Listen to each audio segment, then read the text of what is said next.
narasumber kita ini wajahnya sering menghiasi layar kaca sebagai narasumber di acara-acara talk show di televisi nasional. Dia juga kerap melontarkan kritik pedas dalam menyikapi situasi politik dan sosial yang faktual.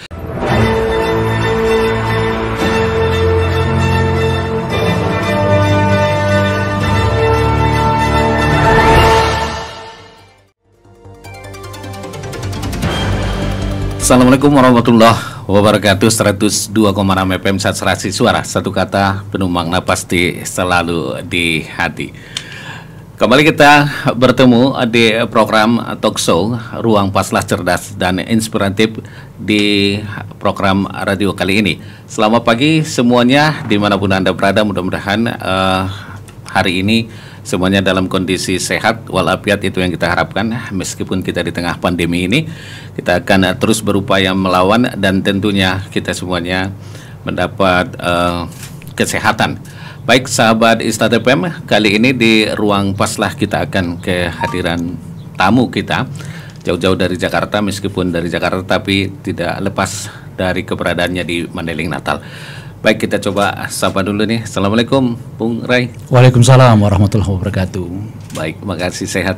Alhamdulillah. Kapan nyampe ke Madinah? Kemarin ya. Sebelumnya di Sidimpuan dulu, di Sidimpuan, kemudian ya. Paluta, nah sekarang di Mandailing Natal. Oke, ini kalau ke Madinah harus ke studio dulu ya. Sahabat Istad FM, Anda bisa mengikuti acara ini lewat frekuensi kita di 102,6 FM secara live. Kemudian juga lewat laman Facebook kita di Radio Stad 102,6 FM Penyambungan. Dan tentunya Anda juga kami ajak untuk berpartisipasi nanti ya, via telepon. Silakan saja berinteraksi dengan narasumber kita, yaitu di 0811658102, itu nomor teleponnya. Nanti WA dan SMS-nya di 081291721177. Sahabat Istad FM, kali ini tadi sudah kita sampaikan bahwa narasumber kita ini wajahnya sering menghiasi layar kaca sebagai narasumber di acara-acara talk show di televisi nasional. Dia juga kerap melontarkan kritik pedas dalam menyikapi situasi politik dan sosial yang faktual terjadi saat ini. Siapakah pria bersahaja dan berpenampilan sederhana ini? Nama aslinya sih sebenarnya Ahmad Fauzi Rangkuti SAG. Ini jangan dibantah dulu Bung Rai, benar atau tidak gitu. Namun di kalangan khalayak dia lebih dikenal dengan nama Rai Rangkuti. Pria kelahiran Mandailing Natal, tepatnya di Banjarpagur Penyambungan, tanggal 20 Agustus tahun 1969 ini memang seorang aktivis dan pengamat politik Indonesia. Dulu Rai Rangkuti ini aktif dalam gerakan reformasi menumbangkan rezim Orde Baru. Rai juga salah seorang pendiri dari Komite Independen Pemantau Pemilu atau KIP dan menjabat sebagai Sekretaris Jenderal pasca Pemilu 1999. Nah, setelah melepas jabatan di KIP, alumnus dari Universitas Islam Negeri Syarif Hidayatullah Jakarta ini, dia mengambil jurusan akidah dan filsafat, mendirikan Lingkar Madani, sebuah NGO atau LSM, sebagai swadaya masyarakat yang beraktivitas memantau pemilu, mengkritisi parlemen, paling keras ke parlemen kali ini, serta memerangi korupsi. Ini juga paling konsen sekali bagaimana beliau tuh memerangi korupsi. Kemudian anak desa. Nah, para narasumber kita kali ini adalah Rai Rangkuti. Nah, kita tadi udah sampai, saya manggilnya tadi kayaknya bagusan Lai aja lah ya. Ya. Lai Rangkuti. Ya. Nah, kita mau mengulik perjalanannya dulu. Bagaimana sih sebenarnya Lai kehidupan di masa kecil dalam membentuk menjadi orang seperti sekarang ini? Cerita perjalanannya hidup dari kecil lah dulu. Ini sedikit mengulik saja perjalanannya dulu nih. Ya. Jadi saya juga agak sering lupa soal ya masa kecil gitu ya. Jangankan masa kecil, masa sekarang ini juga masa remaja nggak lupa kali ya. Tipe orang yang sangat pelupa saya itu gitu. Tapi secara umum ya sama lah seperti anak yang lain Sama ya. anak yang lain ya. Ya, berteman, berkawan, main sepak bola, ya, pergi ke sawah ya. Nah, cuma memang agak berbedanya itu karena kan kebetulan bapak ya, kita manggilnya saat itu sebagai Buya ya. Buya, itu. Guru agama ya di sini di Panyabungan ini kan khususnya gitu. Jadi apa namanya itu ya, sedikit agak berbeda itu karena hampir semua orang kenal kita. Gitu. Semua gitu ya. Hampir semua karena murid-muridnya Buya kan. Rame ya murid. Jadi ada perasaan serba canggung, serba terbatas begitu. Meskipun di saat yang bersamaan ya karena semua mengenal kita, kita mendapatkan semacam perhatian penuh gitu. Ya. Jadi bukan saya dari orang tua tapi juga dari masyarakat secara umum.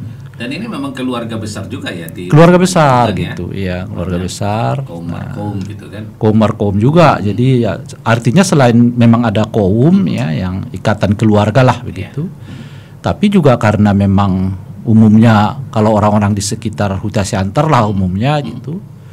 Ya bergurunya kepada almarhum ya sudah emang kita juga jadi seperti umumnya lah ya, jadi anak guru begitu ya, anak kalau di Jawa itu anak kiai gitu ya. Jadi ya ada itu semacam apa tersendiri tuh, apa namanya itu border gitu ya, garis sendiri gitu ya. Perlakuan lebih ada perlakuan yang memang lebih istimewa, tapi saat yang bersamaan ada juga semacam border ini ya. Jadi Anda tidak boleh begini, Anda nggak boleh begini, Anda tidak boleh begitu. Itu banyak aturan ya. Kadang latar diri kita sendiri juga ya. Jadi demi apa namanya itu. Nah, tapi yang menarik bagi saya itu bapak ini ya agak beda dengan ibu. Kalau ibu itu memang agak masuk ke dalam lah dalam diri kita gitu. Jadi ngatur harian gitu. Tapi kalau bapak itu lebih bersifat makro ya. Jadi apa namanya itu kalau ibu sudah mulai kewalahan baru ke bapak kira-kira gitu ya. Tapi ya bapak itu juga bukan tipe orang yang pemberi nasihat. Beda agak sama ibu. Kalau ibu itu kita salah sedikit apa sedikit ya itu nasihatnya panjang ya. Tapi kalau bapak itu enggak, ya lebih paling telinga kita dijewer ya, ininya selesai gitu ya. Nah itu bagaimana sih sebenarnya tadi sudah diceritakan orang tua agak secara makro itu orang tua mendidik gitu ya, mendidik. Kemudian kita ingin tahu sih sebenarnya apa sih pesan yang paling Anda ingat dari orang tua? Kalau pesan dalam pengertian lisan tuh tidak ada. Paling ibu sering ya. Tapi kalau bapak itu tidak ada. Bapak itu lebih banyak jadi contoh. Dia menggambarkan perilaku. Untuk contoh sebagai. Tapi satu hal saja yang paling saya ingat, tapi bukan ke saya sebenarnya, kepada abang-abang saya ya, kakak-kakak saya itu, agar benar-benar menjaga jangan sampai posisi sosialnya itu dipergunakan demi kepentingan pribadi gitu. Itu betul-betul diingatkan oleh beliau. Itu diingatkan. Iya, istilah beliau itu jangan pakai serban saya deh.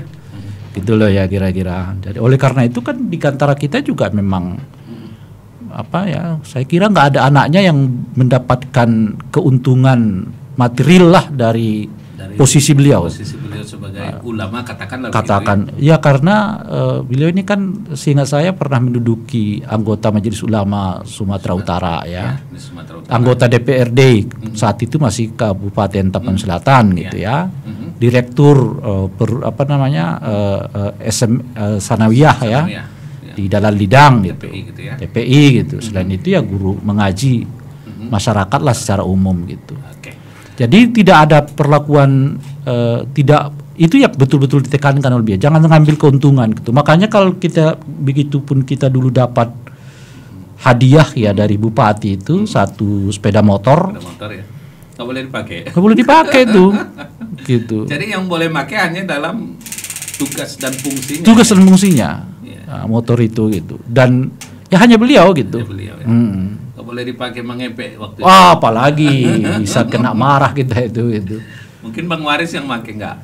Karena beliau itu kan udah di Jakarta. Oh, dari Jakarta, ya. Sering saat itu almarhum Bang Ismet ya. Tapi itu juga dalam pengawasan yang sangat ketat, nggak mudah mendapatkannya, nggak mudah mendapatkan izin untuk memakai sepeda motor ini gitu. Padahal itu sepeda motor itu hadiah. Hadiah itu. Jadi bukan artinya milik pemerintah, bukan gitu. fasilitas Bukan jabatan, bukan. Ya. Karena memang saya dari awal Bapak nggak mau terima. Ya. Jadi motor ini pun turun sebetulnya, yang semestinya kan mobil. Nah, tapi Bapak nggak mau terima. Lalu dirayulah oleh Bupati Pariwisata saat itu. Nah ujung-ujungnya komprominya ya sudahlah sepeda motor, tapi bukan milik negara, harus bersifat pribadi meskipun dikasih tetap plat merah ya. Supaya kata Bapak itu ya anak-anak saya jangan menganggap bahwa ini milik pribadi gitu ya. Ini meskipun pemberian masih dianggap dia supaya menjaga kita gitu. Jangan sampai ya nganggap ini memperlakukan motor ini seperti barang pribadi gitu. Dan itu dulu pernah ya menjadi anggota DPR ya? Pernah DPRD Tapanuli Selatan ya. Dengan itu mungkin ada hadiah pemberian. Iya, karena itulah ada fasilitas jabatan kan. Ya. Dapat mobil, ya mestinya juga dapat rumah ya. Tapi ya itu yang ditolak oleh almarhum dan beliau terus dirayu gitu ya. Nah, ujung-ujungnya ya daftarlah kompromi itu. Karena kan beliau yang salah satu yang udah agak tua ya. naik mobil ya, angkutan umum ya. Iya, dari Pajabungan ke Sidimpuan. Pada saat itu kan masih 3 jam, 4 jam. Ada Lubuk Raya. Itu ya. Saat itu 3-4. Kalau sekarang 1,5 jam ya. Saat itu 3 jam, 4 jam. Gitu ya. Iya, karena Bapak itu nggak bisa ninggalin pesantren ya. Memang itu naturnya beliau. Itu dia ya. Iya, itu bukan itu hobi, itulah memang alamnya beliau gitu. Jadi menjadi anggota DPRD itu pun beliau tuh sebenarnya antara mau tidak mau gitu. Oke. Nah, kalau Ibu itu kecenderungannya apa, menasehati atau menasehati ya. Itu daily lah kalau harian betul ya. Menasehati dan biasa Ibu lah ya. Jadi kalau menasehati kadang-kadang panjang, tapi saya kira peran Ibu setelah Bapak almarhum itu khususnya bagi saya sangat dominan gitu. Dominan sekali ya. Dominan. Itu dari Ibu paling dari dominan Ibu, ya. Dominan karena hampir nilai-nilai yang baik yang muncul dari Bapak itu selalu dikisahkan oleh Ibu. Ibu ya. Iya. Ibu terus yang mengkisahkan nilai-nilai, kemudian perilakunya apa dan segala sebagai contoh gitu ya. Seterusnya itu gitu. Nah, itulah yang banyak membentuk saya sampai sekarang gitu. Karakter itu misalnya karakter apalah ya. Yang nggak tahu lah. Jangan mengambil hak orang. Iya. Lebih ini ya jaga jangan sampai ya yang masuk ke dalam tubuh kita itu dari hasil yang tidak halal, kira itulah intinya sebenarnya gitu. Nah, baik. Ini kan masa-masa apa dulu ya? Masa-masa sekolah dulu. Sekolahnya saya di SD 11. SD 11 yang di Huta Siantar ini. Huta Siantar ya. Lalu melanjutkan ke TPI. Itu setingkatan Sanawiyah ya. Taman Dasar itu namanya Taman Pendidikan Islam. Taman Pendidikan Islam itu kan karena mungkin itu milik swasta ya waktu itu ya. Oh, swasta ya. Swasta ya, dikelola oleh masyarakat gitu kan. Tidak pemerintah gitu. Iya, tapi saya masuk ke situ Bapak sudah nggak ada. Sudah tidak lagi mengajar gitu ya. Karena kan Bapak itu meninggal usia saya 11 tahun. Oh, 11 tahun. Jadi ya. Kira-kira kelas 4 mau masuk ke kelas 5 SD. Kelas 5 SD orang tua udah meninggal ya. Nah, setelah itu saya diberi kesempatan lah masuk ke TPI karena anaknya almarhum kan. Ya. Tapi mungkin ya namanya juga anak-anak ya terlalu nakal begitu. Jadi saya 1,5 tahun di situ. 1,5 tahun lalu pindah ke Mustafawiyah. Purwabaru. Sampai Sanawiyah saya tamat di sana. Tamat di Sanawiyah. Itu kalau sekolah pesantrennya sampai kelas berapa itu? Kelas 4 kan. Kelas 4 ya. Meski kalau umumnya sih kelas 3 kelas 3 ya. Tapi karena di Mustafawiyah itu 4 tahun, Sanawiyahnya ya saya sampai kelas 4 itu. Ya. Siapa yang paling diingat guru Mustafawiyahnya? Oh, banyak sih, tapi ya sudah agak lupa nama-namanya. Nama-namanya, tapi itu guru-guru. Tapi begini ya memang salah satu faktor saya kemudian memutuskan berangkat ke Jakarta gitu ya. Pada saat itu sebelumnya bukan Jakarta, ke Jawa lah. Ke Jawa ya. Tujuan kita itu Namanya Jawa, ke Jawa ya, gitu ya. Nah, jadi adalah karena merasa apa istilahnya itu ya, pembelajaran di Mustafawiyyah itu tidak terlalu banyak memberi apa namanya itu apa istilahnya itu, efek intelektual terhadap diri saya gitu. Makanya saya banyak tertinggal tuh di pelajaran-pelajaran Mustafawiyyah gitu. Iya. Jadi saya tidak bisa baca Arab, baca kitab kuning nggak bisa gitu ya. Dan turunannya lah, kadang ada nahu, sorob itu ya, balagoh, macam-macam lah itu kan turunannya semua tuh kan. Dan ya termasuk ya membaca buku fikih ya dengan bahasa Arab macam-macam tuh tidak bisa. Gitu. Menafsirkan ini ya. Nah, akhirnya kemudian saya lebih banyak membaca buku-buku agama yang ditulis dalam bahasa Indonesia. Bahasa Indonesia ya. Yang Dan sudah diterjemahkan ke bahasa Indonesia dan umumnya saya sangat senang dengan apa namanya itu tulisan-tulisan yang ditulis oleh para reformis Islam Indonesia gitu. Iya, contohnya seperti Nurholis Majid, Abdurrahman Wahid, ya, Dawa Marharjo, ya, Kunto Wijoyo, Syafi'i Ma'arif, Amin Rais gitu ya. Nah, ini nama-nama Buya Hamka itu termasuk Ahmad Hasan ya. Itu adalah nama-nama Sirajuddin Abbas gitu. Itu adalah nama-nama yang menjadi langganan bacaan saya sejak dari SMP itu. Dari SMP SMP itu gitu. Masih bersekolah di Mustafawiyyah berarti waktu itu. Iya, di Mustafawiyyah. Kemudian bukunya waktu itu kalau di sini dari mana dapat bukunya itu? Kalau pertama kan almarhum berlangganan Panji Masyarakat ya. Panji Masyarakat. Jadi Buya Hamka itu saya paham dari Panji Masyarakat. Meskipun setelah beliau almarhum ya tentu tidak lagi berlangganan, tapi stok bacaan itu ada di majalah, itu ada di rumah. Ada di rumah. Ya, itu yang saya baca-baca lagi ya, tulisan-tulisan Buya Hamka. Masih tersimpan? Tersimpan. Kalau sekarang udah nggak ada. Nggak ada ya. Nah, kalau waktu itu ya banyak. Banyak ya. Dan karena saya memang senang baca gitu, saya koleksi, saya susun rapi itu majalah, termasuk koran, karena almarhum kan berlangganan koran. Waspada mimbar umum saat itu ya. Karena almarhum abang kan ada di mimbar umum kan.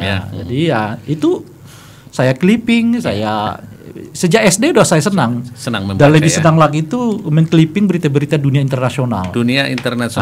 Jadi sebetulnya feeling politik tuh sejak SD udah muncul. Sudah muncul ya. Iya. Berarti dari makanya kalau nonton televisi gitu. Iya. Yang saya paling senang tuh ya dunia dalam berita saya. Dunia dalam berita dulu ya. Saat itu masih orientasinya internasional ya, belum nasional gitu. Ya, nasional waktu itu berita nasional dia di jam 7. Berita nasional itu jam 7. Iya, jam 7 enggak saya minati. gitu Tapi ya? kalau berita dunia internasional itu saya sudah clipping fotonya Saddam Hussein, Ayatullah. Apalagi waktu Ayatullah turun itu hampir setiap hari saya nonton komen itu. Saya betul-betul sangat merasa emosional sekali dengan termotivasi gitu. Ya, dengan peristiwa politik seperti itu gitu ya. Ya tentu termasuk membaca buku-buku sejarah Indonesia ya seperti Soekarno, Hatta gitu. Ya. Tapi yang intelektual keislaman keindonesiaannya itu ya banyak diisi oleh tokoh-tokoh yang saya sebutkan tadi, yang tadi pertanyaannya bagaimana mengakses buku itu gitu ya saya beli ya. Iya, berarti waktu itu pesan ada di pasar saat itu yang jualan buku ya. Kadang-kadang saya pesan ya. Jadi saya baca di koran, ada pemikiran itu, ada kontroversi soal ini misalnya gitu ya, almarhum Nurholis Majid misalnya. Nurholis ya. Itu saya pesan bukunya ke penjual buku. Tolong bang, ini buku ini dicari itu. Berarti itu bisa 2 minggu baru saya dapat ya. Karena dia harus ke Medan dulu kan belinya kan. Mengumpul uangnya itu. Itu pertama dari uang jajan. Uang jajan itu dikumpul ya. Ya sebetulnya bukan uang jajan, saya nggak pengenal uang transport. Transport ya. Jadi pulang pergi ke Mustafawiyyah gitu kan. Ya. Kadang-kadang ya ada kelebihan ya itu saya pakai. Simpan ya. Dulu kan saya juga ikut pengajian di sini juga di kita lah di Panyabungan ini ada pengajian dulu, pengajian marhaban. Iya. Jadi ada grupnya tuh. Ada grup marhaban. Grup marhaban. Nah, yang kadang kalau ada orang sunatan itu kita diundang. Ada amplopnya itu. Ya ada sedikit lah itu masuk ke disimpan. Berarti kan tujuannya itu bukan untuk jajan, bukan untuk untuk buku itu. Makanya saya udah pesan tuh, Iya. Bang, saya mau buku Nurholis Majid nih, Iya. gitu. Nah, dari situ saya udah mulai mengumpulkan uang, Iya. 25 sen, ya, Iya. 10 sen, kan saat itu masih segitu ya, 10 rupiah, 25 rupiah bukan sen ya. Saat itu masih begitu, kan harganya juga saat itu masih 250 Karena rupiah gitu. masa situ sekolah jajan juga baru dapat sekali seminggu, setiap hari pekan mungkin itu dikasih lebih. Enggak lagi. Enggak juga ya. Ibu sudah enggak ibu sudah enggak Tidak mampu lagi lagi memberi uang jajan kecuali untuk keperluan Kecuali sekolah. untuk keperluan sekolah ya. Kadang-kadang ya abang yang kirim, Yang kirim, ya. Tapi intinya dari Disimpan semua, ya. beberapa, saya lupa beberapa lagi tuh, Ya. itu mesti masuk uang tabungan saya. Jadi bukan uang untuk keperluan jajan saya. Saya udah nggak mengenal jajan sejak dari SD itu gitu ya. Buku. Sampai sekarang nggak ini ya. Dan Nggak nggak terlalu. Saya bisa begitu boros dengan buku, Poros, tapi bisa puasa dari kemewahan yang lain. Iya. bisa Misal jam tangan apa, nggak terlalu tertarik saya yang gitu. tangan apa cincin Sepatu, segala cincin sepatu, apa itu baju gitu. Ya Ada bisa bayangkan mungkin Ya. udah berapa kali saya ke sini bajunya ya itu lagi. ya. Oke, baik sahabat Instant FM, kita memang tidak bisa memilih dilahirkan dari mana, kemudian dari perkampungan atau dari mana gitu kan, atau dari kota metropolitan. Tapi semuanya itu adalah takdir ya, ketentuan dari Allah Subhanahu Wa Taala. Namun yang terpenting adalah bagaimana kita mengisi hidup ini, bagaimana perjalanan aktivis Rai Rangkuti. Jangan kemana-mana, Ruang Paslah akan segera kembali.